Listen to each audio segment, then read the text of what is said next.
नमस्कार दोस्तों, Manoj short hand classes में आपका स्वागत है। दोस्तों, यहाँ आपको मिलता है निबंधमाला सीरीज।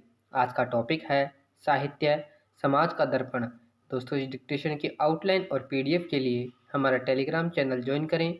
डिक्टेशन शुरू होगी 3 सेकंड बाद। स्टार्ट। डॉक्टर राजेंद्र प्रसाद ने कहा है, जिस देश का अपनी भाषा और साहित्य के गौरव का अनुभव नहीं है, वह उन्नत नहीं हो सकता। स्टॉप। सचमुच किसी भी राष्ट्र की भाषा एवं साहित्य के अध्ययन के आधार पर वहाँ की सभ्यता एवं संस्कृति का विकास सहज ही आकलन लिया जा सकता है, क्योंकि साहित्य में मानवीय समाज के सुख दुख, आशा निराशा, साहस भय और उत्थान पतन का स्पष्ट चित्रण रहता है। स्टॉप। साहित्य की इन्हीं खूबियों के कारण इसे समाज का दर्पण कहा जाता है। स्टॉप। मुंशी प्रेमचंद ने साहित्य को जीवन की आलोचना कहा है। स्टॉप। पैरा। वास्तव में देखा जाए तो साहित्य एक स्वायत्त आत्मा है और उसकी सृष्टि करने वाला भी ठीक से यह नहीं बता सकता कि उसके रचे साहित्य की गूंज कब और कहाँ तक जाएगी। स्टॉप। कहने का तात्पर्य यह है कि यदि साहित्य समाज में नैतिक सत्य की चिंता है, तो यह समाज की दूरगामी वृत्तियों को रक्षक तत्व भी है। स्टॉप। तभी तो प्रेमचंद ने साहित्यकारों को सावधान करते हुए साहित्य के लक्ष्य को बड़ी मार्मिकता से रेखांकित करते हुए कथा, जिस साहित्य से हमारी सुरुचि न जागे, आध्यात्मिक और मानसिक तृप्ति न मिले,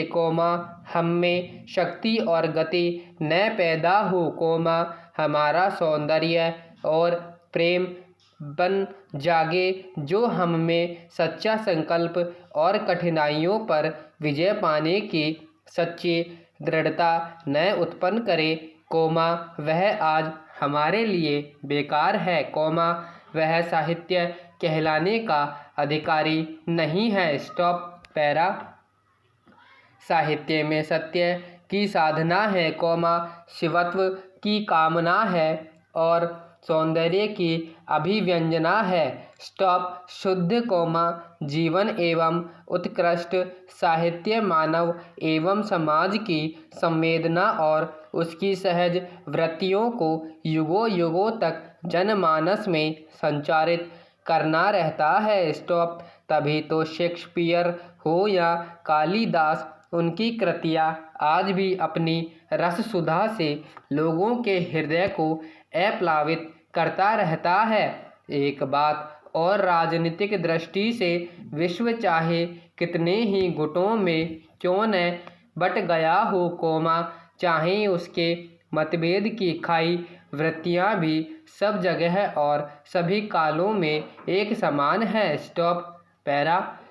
प्राचीन ग्रीक साहित्य क्यों प्रिय लगता है, जबकि वह ग्रीक समाज की दास प्रथा, स्त्रियों की दुर्दशा तथा श्रम से घृणा जैसी विकृतियों से पीड़ित था। स्टॉप। वह आज भी प्रिय एवं आकर्षक इसलिए लगता है कि इसमें मनुष्यता का एक युग चित्रित हुआ है। स्टॉप। इसमें दो राय नहीं कि मनुष्य के सहज स्वभाव के अनुसार साहित्य भी परिवर्तित होता रहता है। स्टॉप। कारण यह है कि साहित्यकार समय की विचारधारा से अछूता नहीं रह सकता। स्टॉप। जीवन की तरह साहित्य में भी संघर्ष और निरंतरता चलती रहती है, इसलिए साहित्य समाज का दर्पण कहलाता है, और कहलाए भी क्यों न, समय और परिस्थिति का प्रभाव साहित्य पर अनिवार्य रूप से जो पड़ता है। Stop. Para.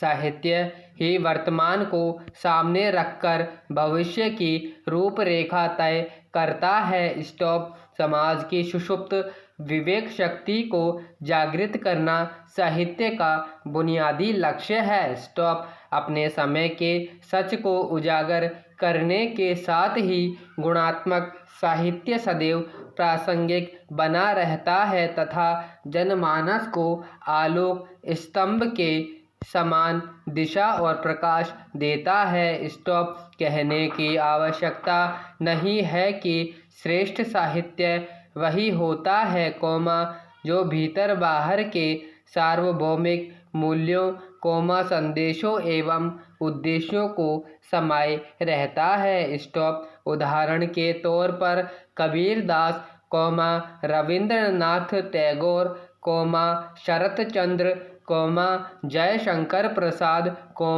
Renu, Premchand, Shakespeare, Homer, Milton आदि नाम मानव एवं समाज की चेतना में रच बस चुके हैं। स्टॉप। ये साहित्यकार मनुष्य की नियतिगत विवशताओं के सामने विकल्पों, प्रारूपों तथा संभावनाओं का मानचित्र खड़ा करके प्रतिरोधक बल की सिद्धि का मार्ग प्रशस्त करते हैं। स्टॉप। पैरा। निसंदेह साहित्यकार साहित्य का सर्जन जीवन की ठोस सामग्री से करता है और जीवन को प्रेरित करने के लिए उपसामग्री को सुव्यवस्थित बनाता है। स्टॉप। जो साहित्यकार मौलिकता की चिंता में पूर्व उपलब्ध यथार्थ एवं उत्तम सत्य से आंखें मूंदकर केवल आत्माभिव्यंजन के लिए अपनी घटिया एवं बीती बातों का प्रदर्शन करता है, वह साहित्यकार नहीं है। स्टॉप। इस सच्चाई को राहुल सांकृत्यायन, रामधारी सिंह दिनकर, मोहन राकेश एवं कमलेश्वर जैसे साहित्यकारों ने बखूबी समझा था और तभी वे ज्ञान, सत्य एवं प्रतिभा सापेक्ष श्रेष्ठ कृतियां दे सके, इसलिए तो कहा गया है जहाँ न पहुँचे रवि वहाँ पहुँचे कवि।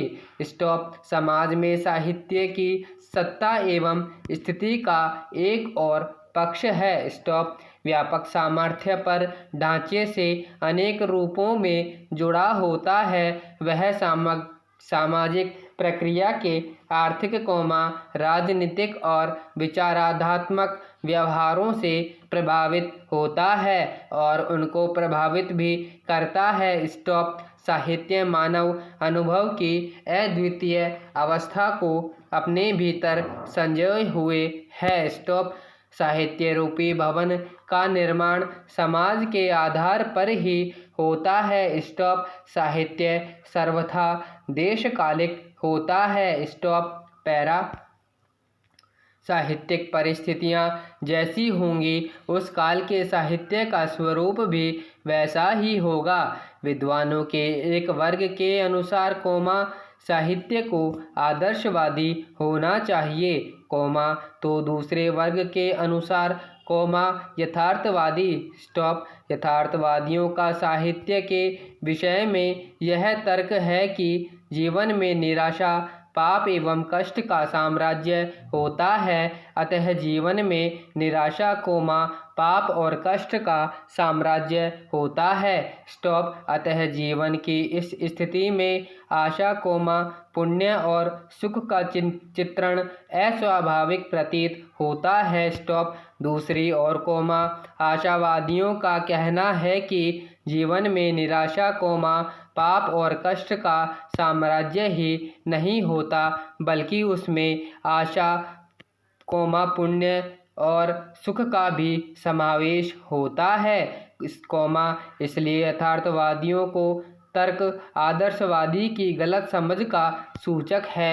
दोनों के मध्य विवाद को समाप्त करते हुए छायावाद के शीर्षस्थ कवि जयशंकर प्रसाद की पंक्तियों में यह कहा गया है कि दोनों एक दूसरे के पूरक हैं। वास्तव में जीवन साहित्य का आधार है, चाहे वह व्यक्ति विशेष का हो, परिवार का हो, समाज का हो, राज्य का हो, राष्ट्र का हो अथवा संपूर्ण विश्व का। स्टॉप। जीवन के बिना साहित्य की कल्पना भी असंभव है और साहित्य की समृद्धि के बिना जीवन व समाज का सम्यक विकास असंभव है। धन्यवाद।